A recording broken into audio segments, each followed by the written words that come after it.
show you how to install the motherboard for the small form factor case HP 6300.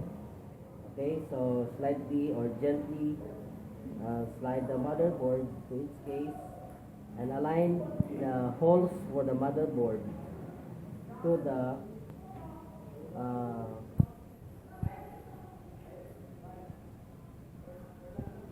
elevated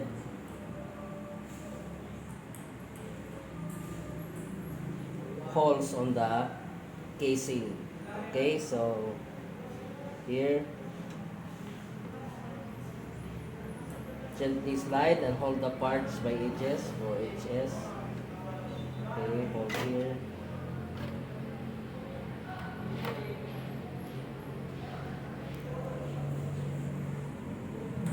Then slightly align the rear panels for the motherboard.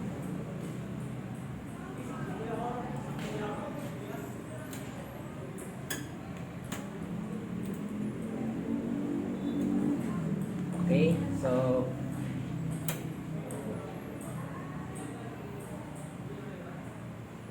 next, with this hex driver, you screw all the holes for the motherboard.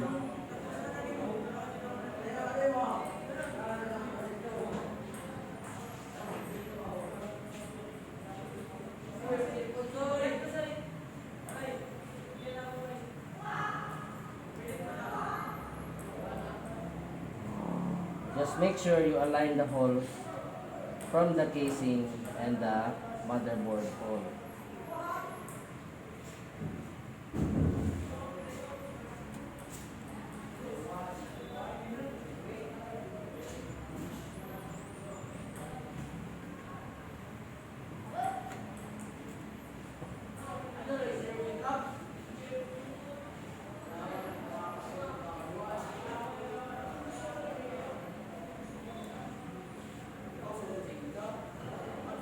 Okay, so assuming you have already screw all the holes on the motherboard and the casing, after that, you are going to install the hard drive or the hard disk drive. Okay, here is the hard disk drive. Okay, to remove this one, you can simply press this one and slide back here forward, and then you can remove actually the hard drive. Okay, so to install, just simply press this one. Okay, that's how to install the hard drive. Okay, next, to install the optical drive. So in this type of casing, the optical drive is already installed, and you can simply press this one to install the optical drive. But in this type of casing, you first make sure you can, before you install the optical drive, you first connect all the front panel connectors here. So this is very easy because this is actually in color code. So this is for black, this is for the power switch. Next, install the speaker first. This one is for the speaker.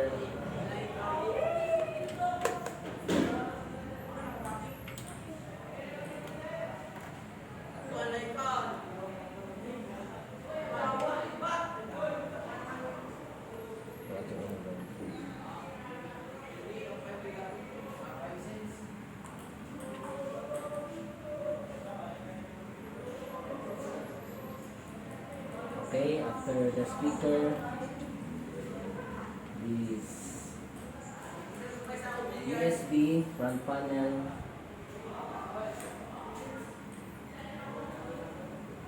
then the green connector,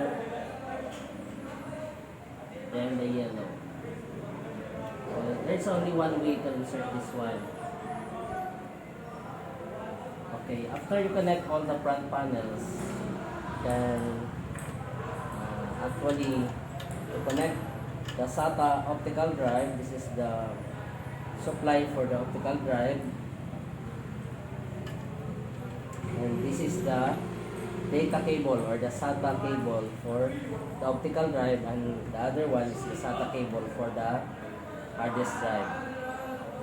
Okay, so you can connect this one here, the supply for the hard drive, from the hard drive SATA connector to the motherboard here, and then connect the SATA on the motherboard, and then the other one. There are actually 4 slot for the SATA connector on the motherboard. Okay, so next you can install the RAM.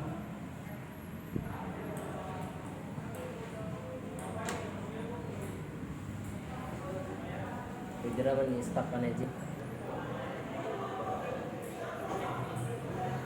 Okay, after you install the optical drive, you can install the CPU or the central processing unit. Okay, this is the brain of the computer.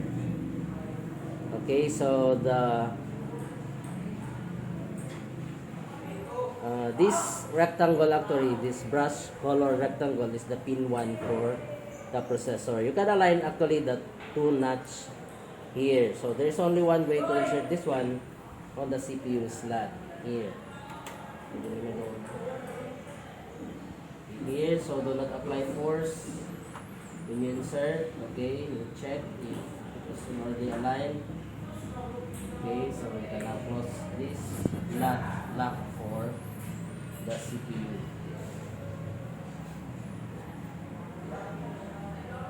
Okay, so next is you're going to install the RAM. Okay, this is the random access memory.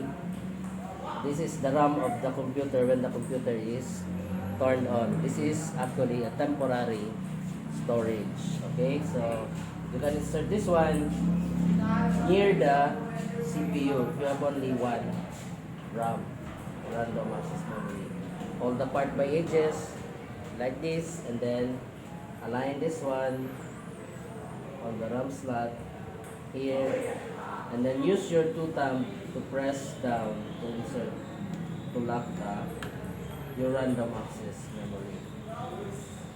Okay, so after installing the RAM, you can install the CPU fan. Okay, so in this type of casing, actually there is no CPU fan above the heatsink. Okay, so we have here the system fan. So in this case, you can install the here the CPU heatsink. Okay, you can simply align this one.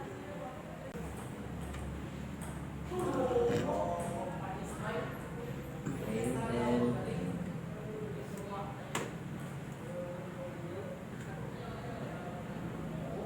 screw this one on the motherboard.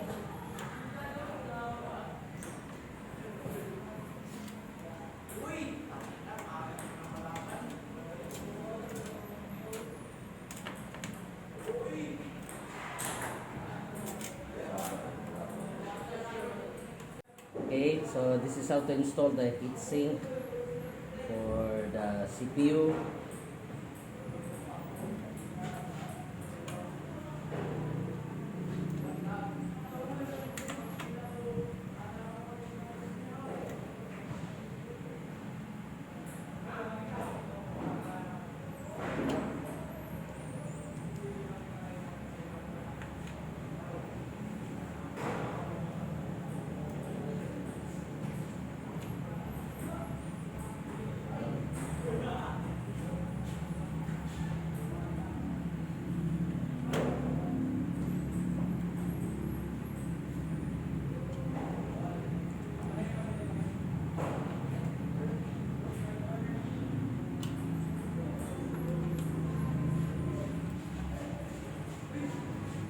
so this will actually absorb the heat from the CPU. So you make sure this heat sink will contact on the brain of the computer, the CPU, so that it will not cause overheat.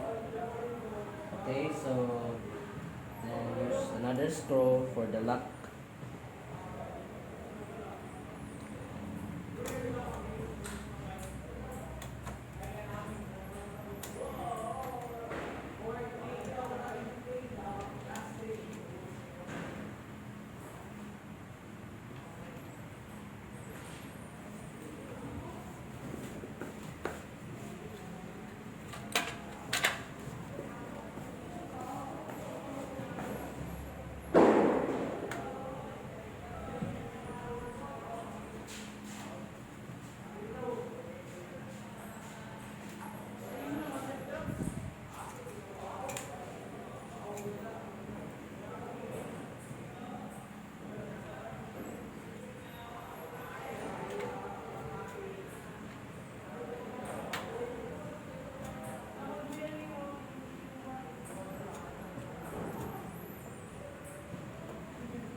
Okay, so after you install the heatsink, you install the case fan. So this is the case fan. Just simply connect the case fan connector on the motherboard.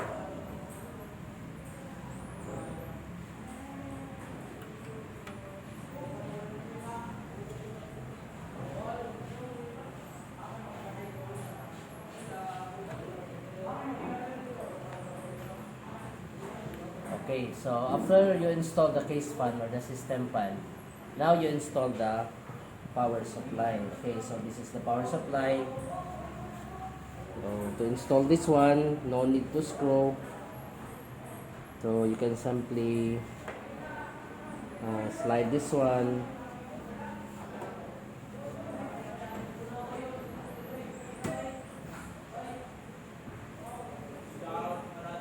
Here.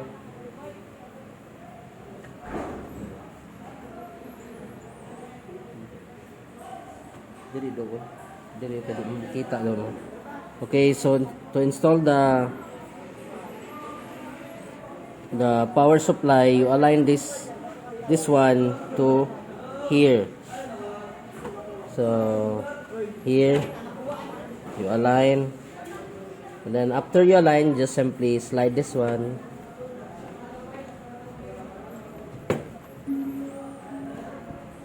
Okay, you make sure the wire is inside the CPU or the casing. Okay, here you have already aligned, and this time you can simply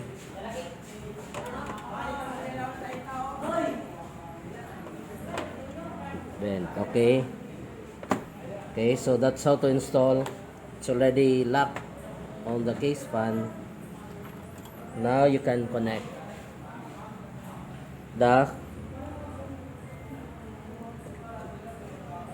now the cables for the power supply for the motherboard. Okay, so here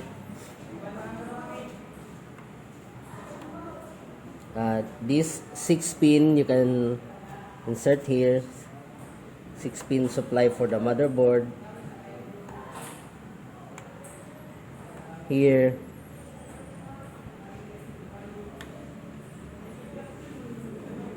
okay, and this insert here.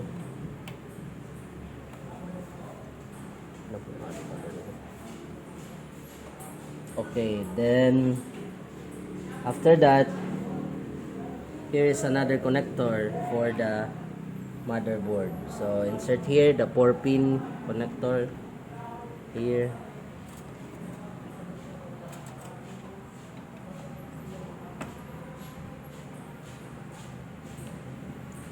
Okay, check if you have already connect all the connectors for the motherboard and the front panels. Okay, now you can now close the optical drive. Here, just simply push down, make sure that the wire is in.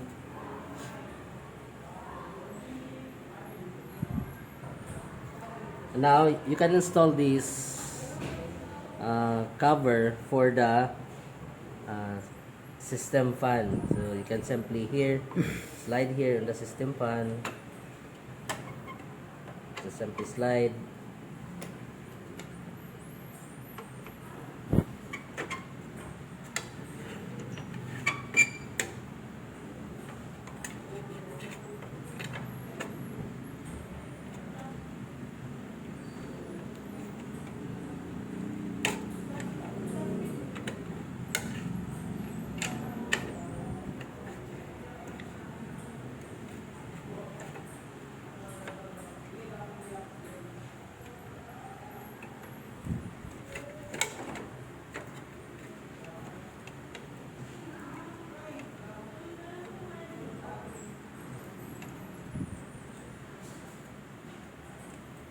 Okay, and then this wires is inserted here.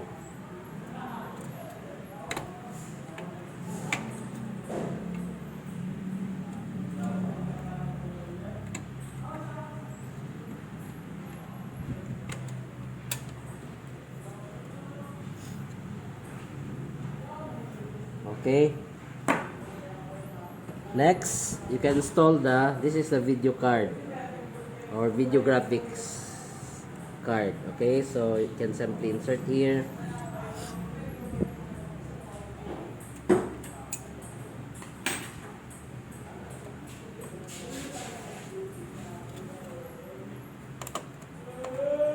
Okay, hold the parts by edges and then push down using your two thumbs. Okay, then now you can lock this one. Okay, just simply push. And we have also here a connector for the a VGA adapter. Okay, so you can simply insert here or connect here.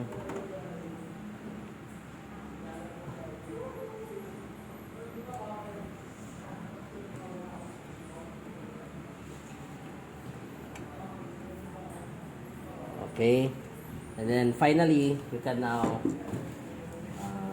close this one, the front panel, using this casing for the front panel. There is only one way to insert this one here. Look at the arrow, how to insert. We'll just simply align this one here, and then you can simply push to lock this casing.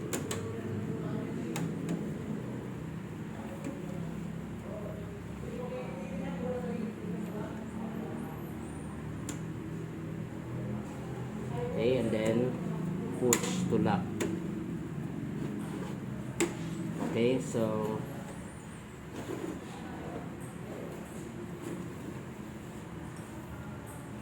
and then finally you can now close your system unit, ready for testing.